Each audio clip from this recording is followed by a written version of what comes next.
yang pertama kali menunjukkan anak untuk mengenal Islam itu adalah surat Al-Ikhlas. Masya Allah.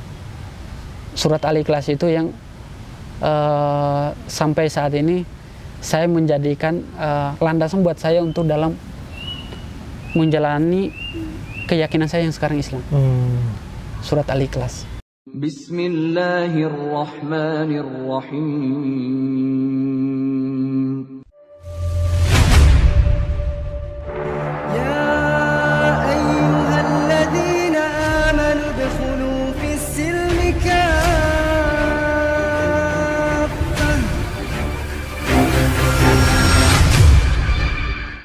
Assalamualaikum warahmatullahi wabarakatuh. Waalaikumsalam warahmatullahi wabarakatuh. Alhamdulillah, sahabat ngaji cerdas, kembali lagi bersama saya Adam Fatih 1453, tentunya di channel YouTube Ngaji Cerdas yang insya Allah akan mencerdaskan umat. Amin ya Rabb. Bagi mereka yang mau berpikir tentunya. Alhamdulillah, sahabat ngaji cerdas, tak henti-hentinya kami dan tim ngaji cerdas akan selalu menghadirkan konten-konten dakwah yang insya Allah menginspirasi bersama dari seorang narasumber yang berlatar belakang mu'alaf gitu kan ya. Bukan tentang mu'alafnya, akan tapi bagaimana beliau mencari kebenaran dalam Islamnya. Nah, pada kesempatan yang mulia saat ini, Alhamdulillah, Masya Allah, Tabarakallah, saya berjumpa dengan seorang yang saya bangga, Masya Allah. Ini adalah saudara saya dan namanya adalah Ustadz Juhdi. Assalamualaikum Ustadz. Waalaikumsalam. Masya Allah, apa kabar Ustadz? Alhamdulillah bikhair walhamdulillah. Masya Allah, senang sekali Ustadz bisa jumpa dengan antum Ustadz. Anak pun begitu. Gitu ya, Masya Allah.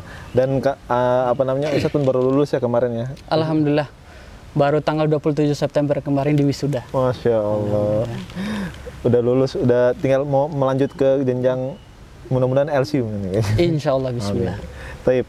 Kita akan berbincang-bincang dengan Ustadz Juhdi bagaimana kisah hijrahnya. Beliau juga punya kisah hijrah yang insya Allah mudah-mudahan bisa menginspirasi kita bersama. Tentunya untuk menguatkan akidah kita pertama dan kemudian lebih semangat lagi untuk menjalankan syariat Islam secara menyeluruh. Nah, sebelum ke Ustadz Juhdi, bagi sahabat ngaji cerdas yang belum subscribe channel ini, jangan lupa tekan tombol subscribe, kemudian like, komen, dan share ke teman-teman yang lainnya. Dan jangan lupa juga tekan tombol loncengnya sehingga tidak terlewatkan update terbaru dari Ngaji Cerdas, insya Allah. Baik, Taib. Langsung ke Ustadz Juhdi nih, Masya Allah. Ustadz, Ustadz, mau ta'aruf dulu sama Ustadz. Ustadz, boleh diperkenalkan diri Ustadz, kemudian asal dari mana gitu kan, keluarga, latar belakangnya gitu. Keseharian waktu pada saat itu apa Ustadz? Tafadol Mas Kuro. Biasanya juga mungkin ada nama yang berubah gitu ya Ustadz. Iya. Tafadol Ustadz. Iya. Perkenalkan, nama asli saya ya, nama asli sebelum berhijrah ke Islam, Abitus Suarez. Abitus Suarez. Saya dari suku Timor Leste. Timor Leste. Alhamdulillah sekarang kita berdomisili di Kupang NTT. Di Kupang NTT. Nah, setelah ana masuk Islam,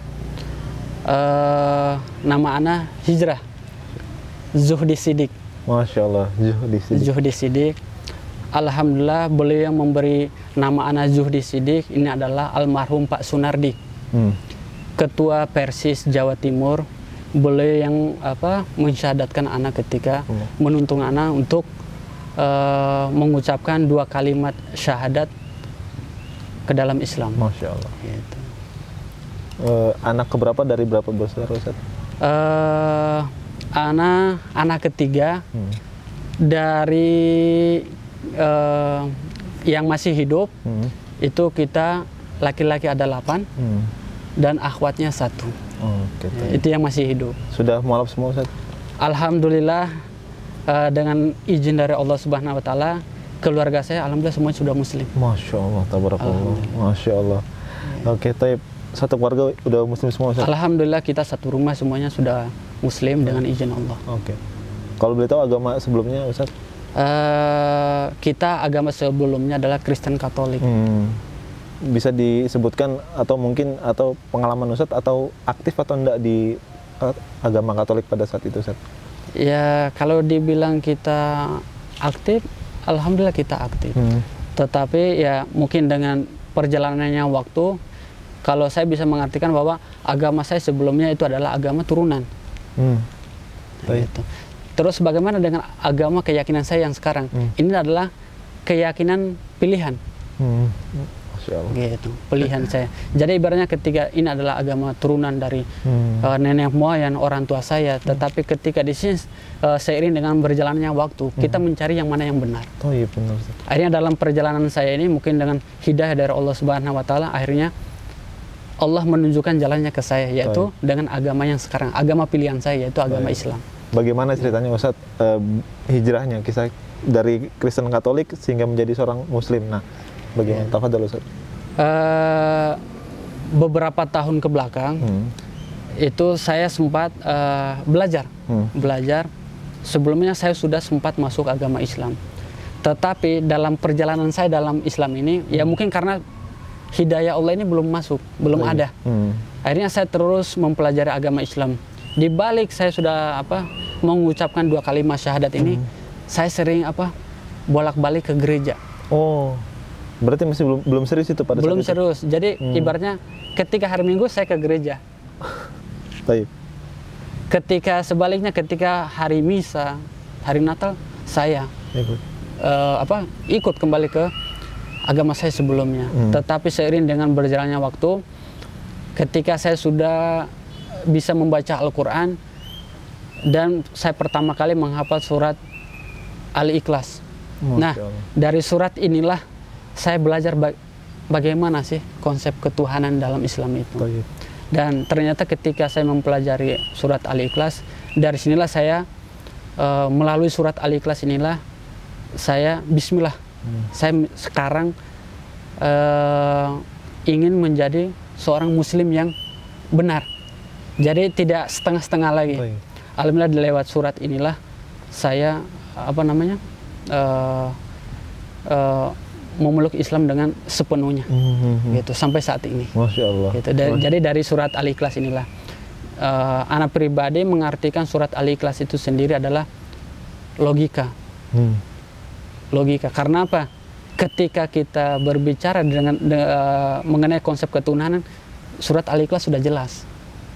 Gitu. Sudah menjelaskan semuanya. Nah, itulah anak mengartikan bahwa surat Al-Ikhlas adalah surat logika bagi anak pribadi. Gitu. Oke. Mungkin bagi yang belum paham, maksudnya logika itu bagaimana Ustaz? Mungkin bisa dijabarkan Ustaz. Jadi kalau kita ibaratkan untuk berbicara tentang konsep ketuhanan, tidak perlu menggunakan dalil pun bisa. Hanya dengan surat Al-Ikhlas ini, itu udah bisa. Sudah sangat jelas dijelaskan bahwa bagaimana ketika Tuhan itu berdiri dengan sendirinya, Dia ada dengan sendirinya tanpa sesuatu. Surat, kalau mungkin orang-orang Muslim sudah paham dengan isi surat Al-Ikhlas. Bagaimana ketika surat Al-Ikhlas itu menjelaskan tentang konsep ketuhanan dalam Islam. Gitu. Maka Anda mengartikan bahwa itu adalah logika. Jadi kita ketika berbicara dengan konsep ketuhanan, kita tidak perlu menggunakan dalil. Cukup menggunakan dengan surat Al-Ikhlas, kita konsep ketuhanan Islam kita insya Allah sempurna. Masya Allah. Gitu. Berarti kalau saya bisa ambil kesimpulan, masuk akal Ustaz, Islam ini masuk akal. Masuk akal. Masuk akal. Dan mohon maaf kalau yang sebelumnya mungkin kalau anak pribadi ibaratnya kalau masalah agama sebelumnya, agama itu tidak ada yang menuntun kita dalam keburukan. Semuanya berbaik. Tetapi kan ibaratnya begini, kelak kita akan kembali. Apa yang sekarang kita jalankan, kita akan mempertanggungjawabkan itu semuanya. Gitu. Anak pun tidak bisa mengatakan bahwa agama mana yang paling benar. Tetapi ada satu yang akan benar. Gitu. Gitu. Jadi kita tidak bisa mengartikan agama yang mana yang paling benar, tetapi ada di antara semua agama pasti ada yang benar. Begitu. Masya Allah, ini bijak banget Ustaz. Masya Allah ya. Tapi kan Ustaz, mohon izin ya Ustaz ya. Mungkin ini pun mungkin pengalaman beberapa mualaf juga yang saya tanyakan bahwa kadang-kadang mereka itu kayak ragu terhadap Islam. Contohnya misalnya kalau konkretnya itu adalah dalam sisi ketuhanan. Kan kalau Tuhan di agama sebelumnya kan mungkin mereka melihat gitu, oh ini Tuhan saya begini dan seterusnya. Sedangkan di Islam itu kan kita tidak melihat. Nah, mungkin Ustaz juga punya pengalaman seperti itu dan bisa diceritakan Ustaz. Tafadhol Ustaz. Anak pun begitu, ibaratnya begini. ketika orang itu kalau udah masuk agama Islam, berarti dia harus siap melaksanakan segala sesuatu yang ada di dalamnya, gitu. Terkadang juga gini, ibaratnya kan ketika dalam proses perjalanan ada orang yang belum paham tentang Islam. Dia ada yang gini, masuk Islam hanya sekedar ikut-ikutan. Ada yang masuk Islam hanya karena ada satu masalah, gitu. Tetapi kan gini, terkadang orang itu ketika masuk Islam dia tidak mau mencari tahu lagi Islam, atau sebaliknya dia tidak mau belajar Islam. Akhirnya apa? Dia kadang bertanya-tanya. Ada yang ini sekarang masuk Islam, dia kembali lagi bergaul seperti semula, gitu. Karena apa? Mereka tidak mempelajari yang namanya Islam, gitu. Makanya apa? Di sini intinya apa? Ketika seperti yang tadi kita sudah berbincang begitu, Ustaz. Kalau kita hanya untuk mensyahadatkan orang itu mudah, Ustaz. Mudah. Tetapi intinya di sini bagaimana sekarang ketika para mu'alaf yang mereka sudah bersaksi bahwa tiada Tuhan selain Allah, la ma'budu bihaqqin illallah, dan bersaksi bahwa Muhammad adalah utusan Allah, berarti konsekuensi di dalamnya dia harus laksanakan. Tetapi tugas kita adalah ketika kita yang sudah mengetahui agama Islam, kita harus membina mereka, mengarahkan mereka. Karena apa? Para mu'alaf ini ketika mereka masuk Islam, ini mereka masih bimbang, masih ragu. Banyak yang keraguan. Iya, keraguan. Karena apa? Keraguan di sini di mana? Apakah ada yang mengarahkan mereka? Sedangkan keluarga mereka juga mengajak mereka. Ketika tidak ada yang mengarahkan mereka, maka disitulah timbullah ketidakpercayaan mereka terhadap agama mereka yang misalnya mereka masuk Islam atau agama manapun begitu. Tetapi intinya adalah bagaimana ketika para mu'alaf ini kita bina. Terutama apa? Tauhidnya. Itu yang paling inti, gitu. Karena apa? Ketika tauhidnya sudah baik, insya Allah ke depan akan membaik semuanya. Karena apa? Ibaratnya kan tidak mungkinlah seorang mu'alaf ketika dia masuk Islam serta-merta dia langsung percaya bahwa Islam agama satu-satunya. Belum tentu. Tetapi karena apa? Dengan perjalanannya. Ketika dia belajar, ketika dia belajar tauhid, sudah mengerti Islam itu bagaimana, maka disitulah akan serta-merta step demi step dia akan paham tentang Islam. Begitu, Ustaz. Artinya untuk meyakinkan bahwa Tuhan itu ada walaupun tak terlihat, mungkin apa Ustaz? Secara logikanya gitu. Mungkin banyak yang belum paham nih sampai sini. Sebenarnya kalau itu sih bukan hanya para mu'alaf sebenarnya. Oh gitu. Orang Islam pada umumnya pun kadang mereka belum percaya. Karena apa? Ibaratnya gini, saat kita berbicara begini tentang kiamat, atau kita berbicara dengan malaikat maut. Para orang yang asli Islam pun mereka belum tentu. Karena apa? Di sini adalah, makanya di sini konsep keimanan, iman mereka atau kepercayaan mereka terhadap alam gaib itu kurang, gitu. Karena apa? Begini, saat ibaratnya begini, saat manusia sekarang itu lebih melihat sesuatu yang nampak, tepat, daripada sesuatu yang belum nampak. Ibaratnya begini, kayak iklan begitu kan, saat kita melihat iklan sabun, motor, HP baru. Kenapa manusia lebih tertarik dengan itu? Sedangkan iklan Allah nggak ada yang tertarik. Ketika melaksanakan sholat, Allah kasih iklan, kalau kalian melaksanakan sholat, ini surga tempatnya, keindahan surga begini, di bawahnya mengalir, ada bidadari, makan apa aja ada. Kenapa manusia nggak tertarik dengan iklannya Allah? Karena apa? Ini belum terlihat, masih gaib. Ibaratnya manusia, ini kan belum tentu terjadi, kan begitu. Karena apa? Kita kembali lagi ke keimanannya, gitu. Tetapi bagaimana caranya kita menanamkan rukun iman ini ke hati manusia? Yaitu ibaratnya harus manusia itu kembali lagi ke belajar. Kita melihat juga kembali ke Nabi Muhammad. Nabi Muhammad ketika didatangin malaikat Jibril di wahyu yang pertama, itu kan disuruh membaca, beliau bilang, saya ini orang bodoh, orang buta huruf. Tetapi ketika beliau mau belajar, kenapa di situ dituntut kita untuk ikhra, suruh membaca? Ternyata kita dituntut untuk belajar, gitu. Terus kita untuk menaikkan akidah kita, keimanan kita bagaimana dengan belajar. Betul. Gitu. Terus bagaimana dengan para mu'alaf, para ustadz atau yang Islamnya sudah lahir, agamanya sudah baik. Ketika ada para mu'alaf kita rangkul. Kita istilahnya mengajarkan mereka yang baik bagaimana. Betul. Untuk mereka, karena apa? Ketika ketika orang-orang soleh itu berkumpul akan terbawa kan begitu suasana. Gitu. Sebaliknya ketika kita bergaul sama orang yang ibaratnya keimanannya masih rendah, ya kita akan terbawa. Begitu pula dengan para mu'alaf. Ketika ada yang masuk Islam, maka kita harus merangkul, membina, mengarahkan mereka ke yang baik. Maka insya Allah akan disitulah mereka merasakan kenyamanan. Maka ketika mereka sudah nyaman dengan Islam, maka mereka akan terus memperbarui niatnya untuk mengenal Islam itu. Nah, terkadang yang membuat para mu'alaf itu ragu karena kurang binaan itu. Baik, Ustaz. Gitu. Diangkat dulu, Ustaz. Mungkin penting. Oh enggak, enggak. Lanjut aja, Ustaz. Lanjut aja. Oke, 1, 2, 3. Nah, tapi Ustaz, Masya Allah ya. Gitu. Perlu banget, biarpun dia itu muslim dari lahir, ya perlu banget belajar gitu ya, supaya mereka tuh yakin untuk menjalankan syariat Islam, ya karena kenal dengan Tuhannya, siapa Allahnya gitu ya. Kadang ada orang yang kemudian dia malas menjalankan perintah Allah, ya karena dia nggak kenal siapa yang nyuruh gitu ya. Benar. Yang lebih aneh Ustaz, mereka lebih nurut sama dokter gitu. Iya, lebih dokter gitu. Dokter nyuruh ini, nyuruh itu, nurut gitu. Allah nyuruh ini kadang-kadang nggak mau. Allahu Akbar. Karena begini, konsep manusia itu ibaratnya begini, karena satu yang anak merasakan yaitu karena apa? Rukun iman, rasa imannya terhadap yang gaib ini belum. Gitu. Karena apa?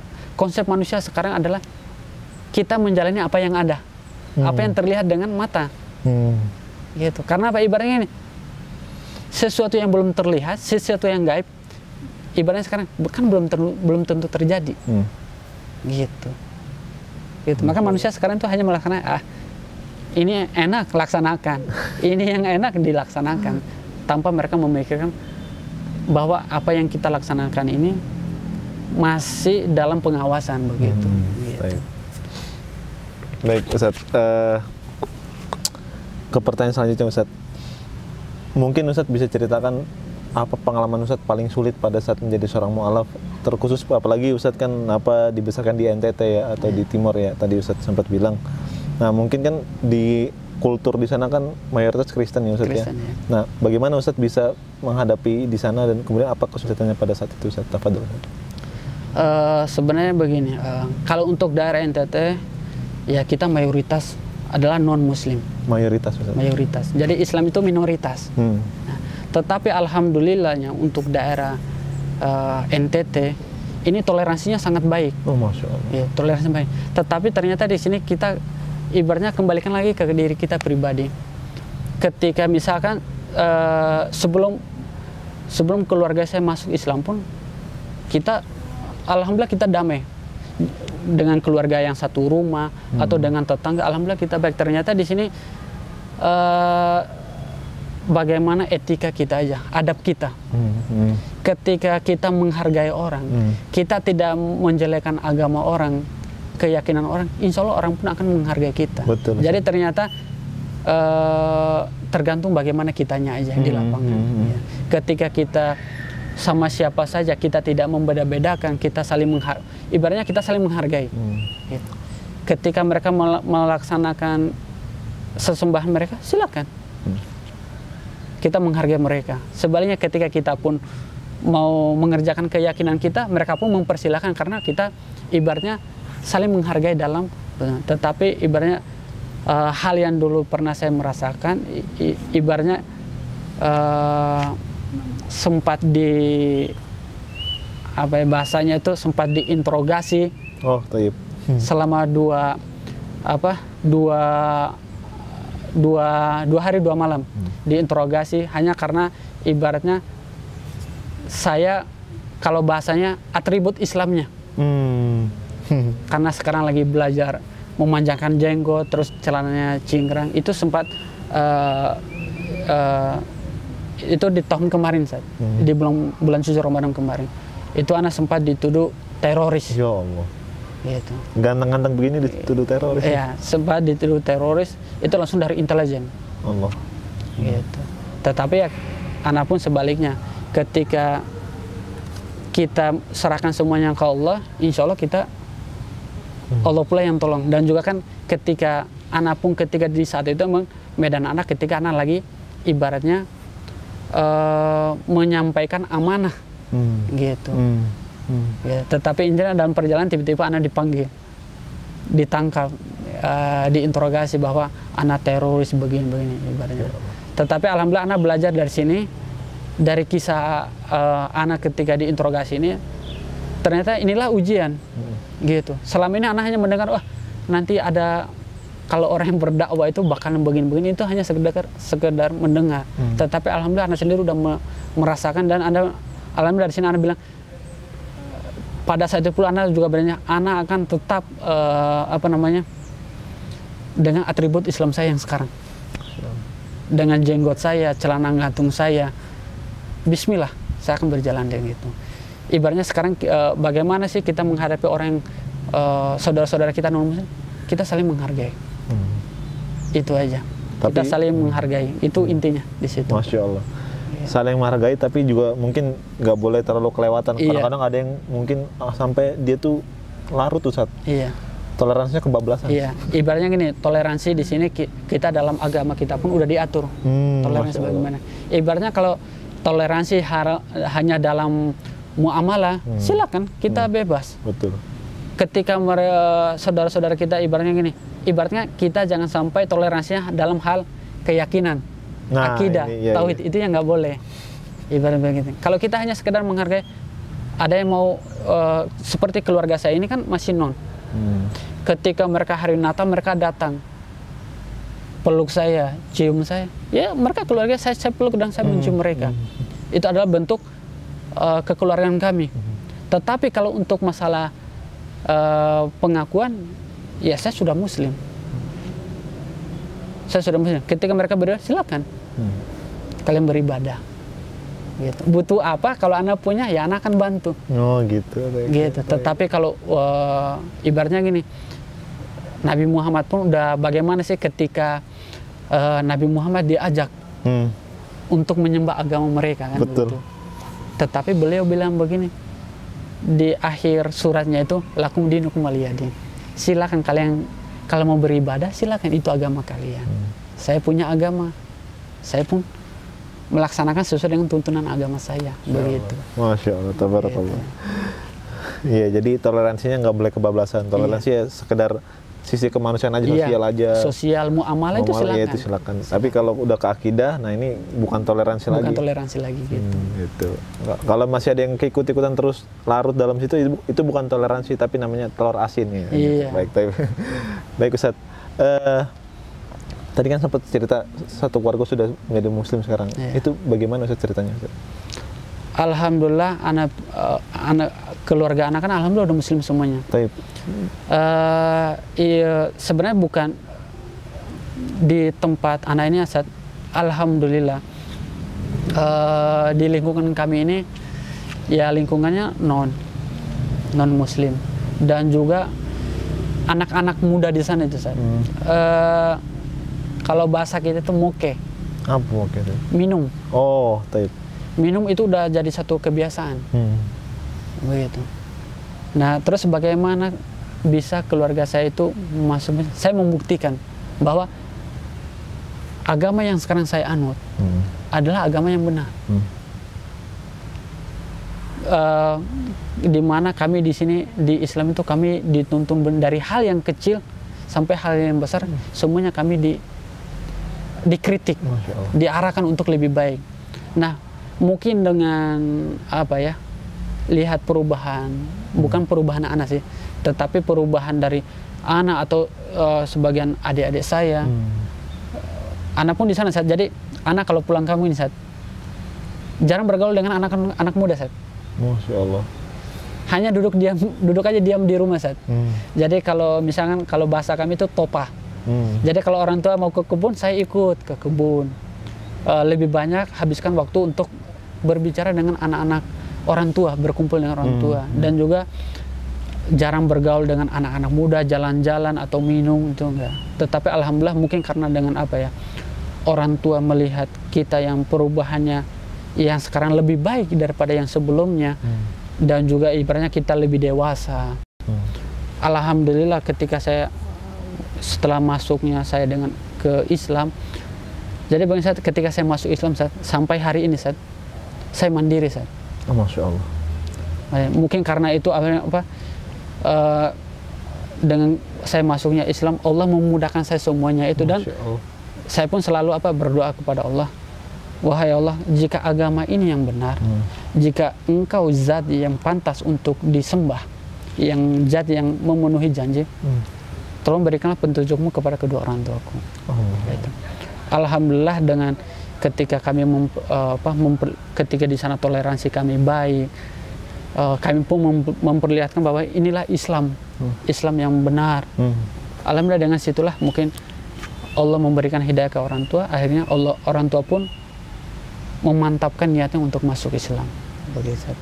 Alhamdulillah kalau untuk dari kadang orang tua itu ragu ragunya begini kadang lihat anak ini baik, tiba-tiba kok orang lain kok begini, ada yang ikut-ikutan. Akhirnya anak pun selalu kita jangan menyalahkan agamanya, tapi salahkan orangnya, gitu. Karena apa? Ibaratnya baik di Islam atau di Kristen tidak pernah menyuruh anak itu untuk durhaka ke orang tua atau membantah orang tua, ibaratnya sesuatu yang tidak baik, tidak ada. Betul. Tetapi agama itu selalu senantiasa mengajarkan kepada kita itu baik, gitu. Tetapi alhamdulillah kebanyakan orang melihat Islam itu dengan hijabnya, tutur katanya, adabnya, ya itulah yang memberikan orang untuk tertarik mengenal Islam. Begitu Ustaz. Jadi apa intinya, bagaimana sih ketika kita itu pede, enjoy dengan Islam kita, gitu. Ketika kita sudah enjoy dengan Islam, insya Allah orang itu akan ikut serta merta tanpa kita mengajak. Karena apa? Ibaratnya inilah Islam, gitu. Kita memperlihatkan nih Islam itu seperti ini, gitu. Jadi tidak minder dengan perkembangannya zaman. Kalau orang kan sekarang kan ikutin zaman, bukan ikutin agama, gitu. Jadi alhamdulillah di tempat anak sendiri, anak muda yang jenggotan anak sendiri. Tapi alhamdulillah anak ibaratnya mau jenggot mau apa, ibaratnya kita sama aja, gitu. Tetapi ibaratnya ternyata apa yang dikatakan Nabi itu benar. Yang pertama kali harus kita untuk menarik orang itu tertarik ke kita, ternyata adab dulu. Betul Ustaz. Itu adab. Betul. Gitu. Bukan masalah pendidikan. Adab. Adabnya udah bagus, pendidikannya tinggi, itu mantap. Masya Allah. Gitu. Kalau terbalik itu yang kurang mantap. Ya, itu yang ini. Gitu. Nanti jatuhnya bahkan orang yang berilmu tapi nggak beradab jatuhnya, kalau ilmunya lebih tinggi. Taib Ustaz. Nah, selain orang tua yang sudah menjadi seorang mu'alaf Ustaz, kabarnya antum juga aktif dakwah di sana ya Ustaz ya. Berapa orang yang masuk Islam pada saat itu di sana? Alhamdulillah begini Ustaz, jadi di tempat kami ini Ustaz, banyak orang-orang lagi tertarik dengan Islam. Masya Allah. Tertarik dengan Islam. Tertariknya kenapa? Yang pertama dari segi adab, berpakaian. Itu orang-orang pada tertarik dengan Islam. Gitu. Terus apa namanya, sosialisasinya orang Islam ini baik, gitu. Dan juga alhamdulillah masyarakat di sana pun responnya sangat baik terhadap Islam. Masya Allah. Gitu. Jadi dari sinilah kami bagaimana ya? Kami bukan mengajak, tetapi kami istilahnya belajar inilah Islam, gitu. Bukan mengajak, tapi kami sekedar menunjukkan inilah kami Islam. Kalau kalian tertarik dengan Islam, kami terima. Kalian tidak menerima Islam pun, kita saudara. Begitu Ustaz. Tetapi ibaratnya setiap orang pasti punya misi, begitu Ustaz. Punya misi. Dan itulah misi yang tadi sudah saya ceritakan ke Ustaz. Gitu. Tetapi dalam perjalanan misi kami ini, bagaimana kami dan saudara-saudara kita yang sudah muslim bagaimana mendukung kami untuk ke depan, untuk memenuhi misi kami ini. Masya Allah. Begitu Ustaz. Sudah berapa orang Ustaz di sana di kampung NTT ya? Iya, alhamdulillah di tempat kami ini kurang lebih itu udah ada ratusan Ustaz. Allahu Akbar, Masya Allah. Iya, yang udah masuk Islam. Masya Allah. Tetapi sekarang yang di sini menjadi tugas kami adalah bagaimana ketika kami membina mereka. Gitu. Jadi bukan sekedar mereka masuk Islam, tetapi pembinaan ini juga penting Ustaz. Ya. Jadi bahasanya begini Ustaz, mereka ini masuk Islam bukan karena mie satu gardus. Begitu Ustaz. Baik, itu mungkin bahasa sebelah mungkin. Iya, atau bukan masuk Islam karena hanya pengen anaknya sekolah, bukan begitu. Tetapi sekarang yang ingin kami buktikan bahwa mereka ini masuk Islam karena panggilan hati mereka. Nah, terus bagaimana sih untuk biar kita memantapkan mereka ini? Dengan harus dengan pembinaan yang baik pula. Dan antum rencana mau membina para mualaf di sana? Iya, insya Allah itulah target kami. Bagaimana ketika ada saudara-saudara kami yang masuk Islam, kami rangkul dan kami akan bersama-sama belajar Islam. Masya Allah. Secara otomatis berarti antum harus membuat lembaga Ustaz atau sejenisnya gitu ya? Iya, iya. Kalau anak pribadi emang ya Bismillah, serahkan kembali ke Allah. Tetapi anak pribadi pun anak ingin punya yayasan sendiri. Yayasan apa? Di sini ada yayasan pembinaan para mualaf dan peduli dengan para yatim dan duafa. Gitu. Karena di NTT ini bukan hanya mualaf. Terkadang di sana itu yang membedakan orang Islam dengan orang non Muslim dalam kutip itu hanya sunat. Ya Allah. Begitu Ustaz. Hanya sunat. Kalau sunat berarti Islam. Orang Muslim sunat, berarti yang non nggak sunat. Begitu aja Ustaz. Nah, makanya kenapa sekarang seperti anak nggak punya yayasan Ustaz. Tetapi anak sekarang ibaratnya begini, ketika ada saudara-saudara anak yang pengen masuk Islam, mereka yang mualaf pengen masuk Islam, ataupun dari saudara-saudara yatim, duafa, kami pengen belajar. Itu saya semangat ketika mendengar mereka, Kak, saya pengen belajar. Itu saya memanggil saya untuk bagaimana caranya saya harus membantu mereka. Saya akan mencarikan yayasan, pondok pesantren yang siap membina mereka dalam kutip tidak ibaratnya tidak menagih mereka gitu. Jadi kami berharap, anak pribadi berharap pihak yayasan yang kami ajukan ini bisa memberikan beasiswa buat mereka. Gitu. Karena apa? Ibaratnya sekarang anak pribadi bukan mualaf lagi. Kami bukan hanya berdakwah untuk mualaf, tetapi untuk saudara kami yang yatim dan duafa juga. Ya. Karena apa? Di sana yang membedakan orang Islam dengan orang non Muslim dalam kutip hanya sunat. Dan juga banyak juga orang saudara-saudara kita yang Muslim banyak yang murtad. Ya. Karena apa? Dalam kutip kurang pendidikan, kurang pembinaan, kurang ilmu ya. Iya, kurang ilmu. Karena begini Ustaz, khususnya di daerah kami Ustaz, sekolah Islam ini belum ada. Ya Allah. Sekolah Islamnya belum ada.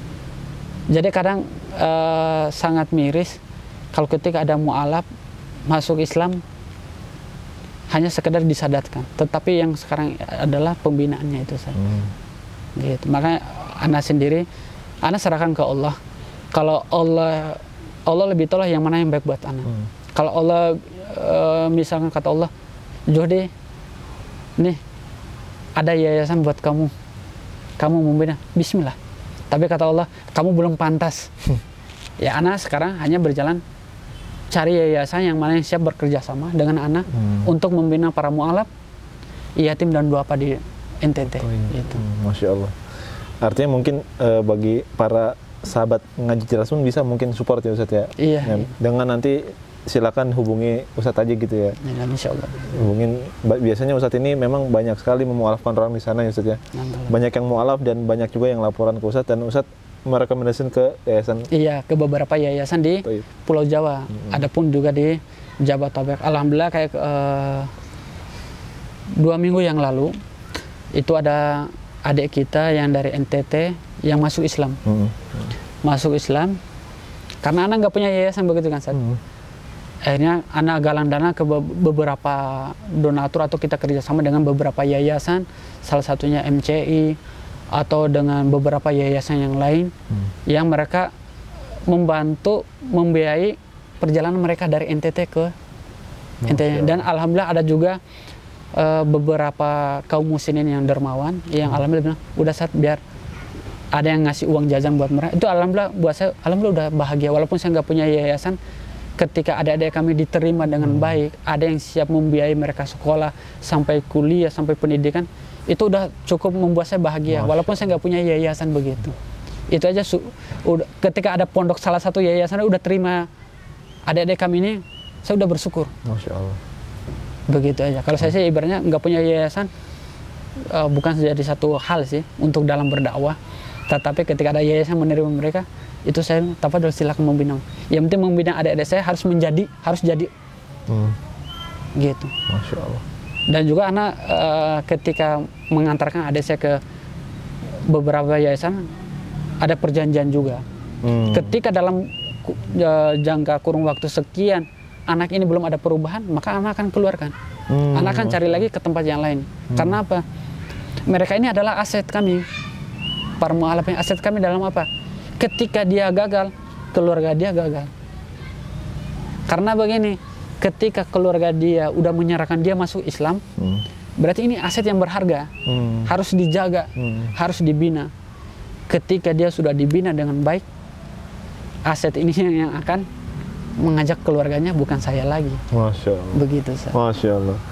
Luar biasa antum Ustaz, Masya Allah. Gitu. Mudah-mudahan Allah mudahkan selalu berkah dan seterusnya, insya Allah. Ustaz, kalau boleh tahu Ustaz, antum punya ayat favorit nggak dalam Al-Quran yang membuat antum tuh semangat menjalani Islam itu Ustaz? Kan dari semua ayat kan favorit semua nih. Iya. Mungkin ada Ustaz salah satu ayat yang Ustaz. Kalau ketika orang tanya ayat favorit, kalau semua alhamdulillah ayat Al-Quran semuanya semua favorit. Tetapi ana paling yang pertama kali menunjukkan ana untuk mengenal Islam itu adalah surat Al-Ikhlas. Masya Allah. Surat Al-Ikhlas itu yang sampai saat ini saya menjadikan landasan buat saya untuk dalam menjalani keyakinan saya yang sekarang Islam. Surat Al-Ikhlas. Gitu. Masya Allah ya. Ketika anak disuruh untuk apa, anak selalu berpatokan di surat Al-Ikhlas. Karena kalau menurut anak surat Al-Ikhlas sudah sempurna, sudah lengkap. Begitu. Karena di surat Al-Ikhlas sudah menjelaskan semuanya tentang Islam, tentang agama, konsep ketuhanan. Masya Allah. Jadi surat yang paling membuat saya favorit, paling saya cintai dan paling saya sayang surat Al-Ikhlas. Tapi semuanya insya Allah baik. Favorit semua. Semuanya favorit, tapi pasti ibaratnya ada sesuatu yang gitu. Iya. Masya Allah ya. Landasannya surat Al-Ikhlas untuk menjalani kehidupan ini sangat menarik Ustaz. Biasanya kan Masya Allah ya. Mudah-mudahan ini juga menginspirasi ya buat teman-teman mu'alaf yang kemudian masih kayak malas menjalankan perintah. Mungkin harus punya pegangan ya. Iya. Baik. Ustaz, tanggapan Ustaz tentang Islam kafah Ustaz? Islam kafah. Baik, seperti apa Ustaz? Ya itu kan kalau nggak salah kan udah dijelaskan di surat Al-Baqarah ya. Masuklah kamu dengan keseluruhan. Nah kalau menurut saya Islam yang kafah itu bagaimana? Ketika orang itu masuk Islam, dia mampu melaksanakan syariat yang di dalamnya. Masya Allah. Tidak setengah-setengah. Tetapi kan bagaimana sih dia melaksanakan Islam itu dengan kafah? Tentunya setiap orang itu butuh proses, step demi step kan begitu Ustaz. Gitu. Bagaimana ketika dia mengetahui larangan ini, semaksimal mungkin dia harus menghindari. Ibaratnya bagaimana sih Islam kafah? Ketika anak pribadi, ketika anak sudah masuk Islam, anak ketika sudah bersaksi la ma'budu bihaqqin illallah dan Muhammad utusan Allah Subhanahu wa taala, maka anak akan belajar Islam dari hal yang kecil sampai hal yang besar, dan anak akan berusaha mendorong diri untuk mengerjakan Islam ini sesuai dengan kemampuan saya. Begitu. Jadi apa? Islam di sini adinul yusra. Memudahkan manusia. Memudahkan dalam apa? Kita dalam beribadah. Beribadah di sini sesuai dengan apa? Kesanggupan kita. Gitu. Jadi ibaratnya sesuatu yang belum kita mampu, kita laksanakan dulu yang mampu. Jangan ditolak yang penting Ustaz. Iya, ibaratnya jangan kita menolak. Ketika itu sesuai dengan Quran dan Sunnah dan salafus soleh, kita laksanakan sesuai dengan kesanggupan kita. Tidak semua orang akan mampu, bahasanya itu hari ini saya masuk Islam, saya langsung mengerjakan semuanya. Tidak. Gitu. Tetapi butuh proses, step demi step. Kita akan belajar Islam itu dengan kafah, dan kita melaksanakan syariat itu sesuai dengan kemampuan kita. Masya Allah. Gitu. Iya. Dan apa ya, yang terpenting tadi Ustaz, kesimpulannya jangan menolak syariat Islam gitu ya. Iya. Jangan, walaupun itu belum kita laksanakan sekalipun ya minimal jangan ditolak gitu. Jangan ditolak gitu. Kadang mohon maaf Ustaz, sekarang mungkin Ustaz lebih paham di era sekarang ini banyak sekali orang yang demikian Ustaz. Iya. Kadang dia muslim gitu ya, tapi dia masih bahkan mengolok-olok syariat Islam. Iya, benar. Masya Allah. Gitu. Ibaratnya sekarang juga sama banyak ibaratnya ini orang jangankan mu'alaf, banyak juga orang muslim mereka belum mengerti yang namanya kafah. Jadi kalau anak pribadi ibaratnya murtad itu tidak harus keluar dari Islam. Gitu. Jadi murtad di sini bukan harus keluar dari Islam. Tetapi murtad di sini adalah apa? Ketika syariat Islam yang dia mampu laksanakan, tetapi dia meninggalkannya secara disengaja. Begitu Ustaz. Jadi ibaratnya gini, terkadang orang bilang, oh yang dinamakan murtad itu sudah keluar dari Islam. Gitu. Tapi kalau ana murtad itu terkadang kita hal yang sepele yang mampu kita laksanakan, kadang kita tidak sanggup. Seperti apa? Sholat, zakat, puasa. Ini kan sesuatu yang kita mampu. Tetapi kan ternyata kita ini hal yang mudah, tapi hal yang mudah untuk kita laksanakan, tetapi kan kita anggap ini sepele. Jadi sengaja untuk meninggalkannya. Nah, itu yang membuat kita itu keimanan kita ini kurang stabil, kurang baik begitu. Mudah-mudahan orang yang demikian diberikan hidayah ya, untuk selalu mengenal Islam. Tapi Ustaz, mungkin kalau ada pesan-pesan untuk kaum muslimin dimanapun mereka berada, khususnya yang lagi nonton ini, Ustaz mau pesan apa Ustaz? Kalau pesan ana sih, ibaratnya sekarang di era sekarang kita harus kembali lagi ke Al-Quran dan As-Sunnah. Masya Allah. Sekarang kita harus lebih memperbanyak diri untuk belajar agama. Itu. Kalau pesan saya adalah satu-satunya adalah kita kembali lagi ke Islam dengan belajar. Ya. Karena apa? Yang ana menyaksikan secara langsung saja. Jadi ana pernah ada sedikit penelitian begitu Ustaz. Bahasanya itu ya. Jadi kita melakukan wawancara Ustaz. Ke anak-anak MAN di wilayah Bogor. Baik. Kita bertanya tentang rukun Islam aja, mereka nggak bisa jawab. Ya Allah. Kita bertanya, suruh sebutkan rukun Islam aja, mereka nggak bisa jawab. Ini kenapa ini? Karena pendidikan, belajarnya, gitu. Tetapi adalah jalan satu-satunya sekarang kita untuk belajar. Kita kembali lagi ke kajian-kajian sunnah. Betul Ustaz. Gitu. Dan juga anak-anak yang kita punya, ya kita arahkan mereka ke pondok pesantren. Itu lebih baik. Masya Allah. Itu sebaik-baik tempat untuk belajar. Sekarang ini anak-anak muda-mudi sekarang mereka sudah tidak tahu tentang Islam. Mereka hanya taunya pakai jilbab, tapi nggak tahu makna dari jilbab itu apa. Mereka sholat hanya ikut-ikutan. Begitu. Ketika ditanya ini nggak tahu. Karena apa? Mereka melandaskan, saya kan Islamnya turunan. Begitu. Makanya apa? Kalau pesan ana adalah sekarang kita harus kembali lagi ke belajar lagi, belajar tentang Islam. Gitu. Baik. Intinya adalah belajar sekarang. Masya Allah. Pesan anak. Seorang orang tua harus mengarahkan anaknya untuk belajar di pondok pesantren. Itu lebih baik. Biar apa? Ketika dia belajar di pondok pesantren, dia digodok dalam pembelajaran tauhid, Al-Qur'annya, hadisnya, sirahnya. Dia akan digodok di situ. Maka dia akan mengerti agama. Tetapi kalau anak itu dibiarkan di sekolah umum, apalagi sekarang kalau tidak salah, yang terbaru adalah pelajaran agama kan mau mulai dihilangkan. Iya. Aduh, asma. Terus anak kita mau kenal sejarah dari mana, mengenal Nabi Muhammad bagaimana, maunya menyembah Allah bagaimana. Begitu Ustaz. Ya Allah.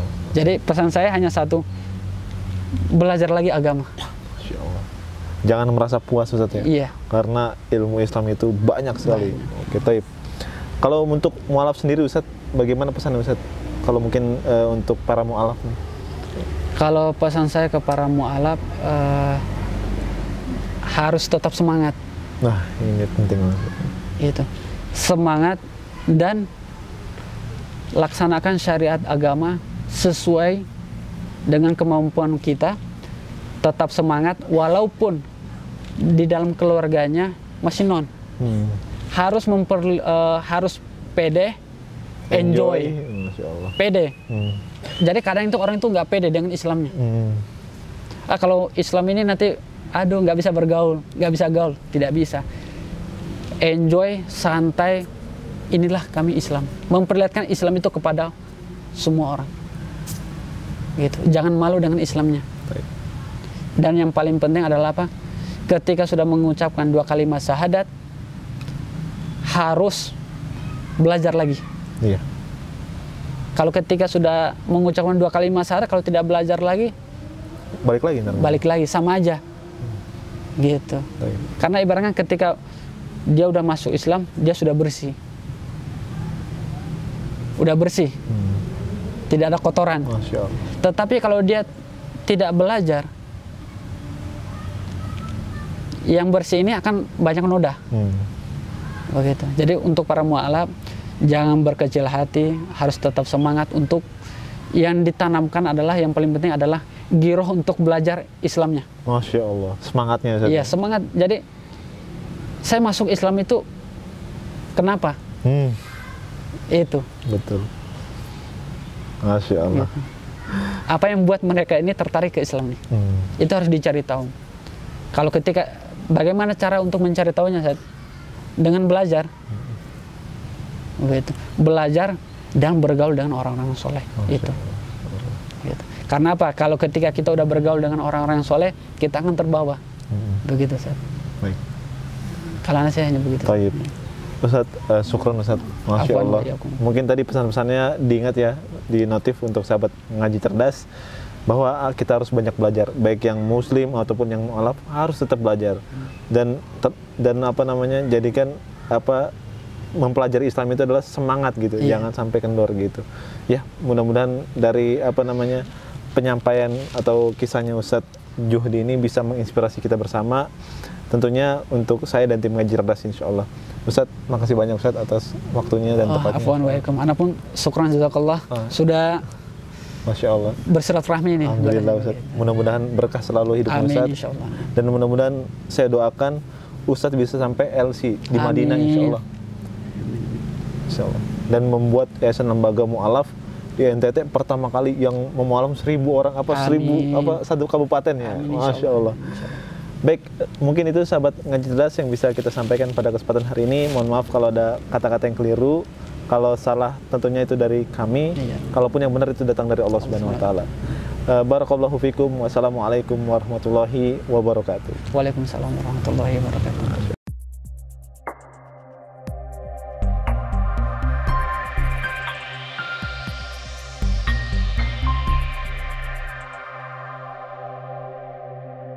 Ustaz, syukur Ustaz. Afwan wa iyyakum. Ustaz udah makan?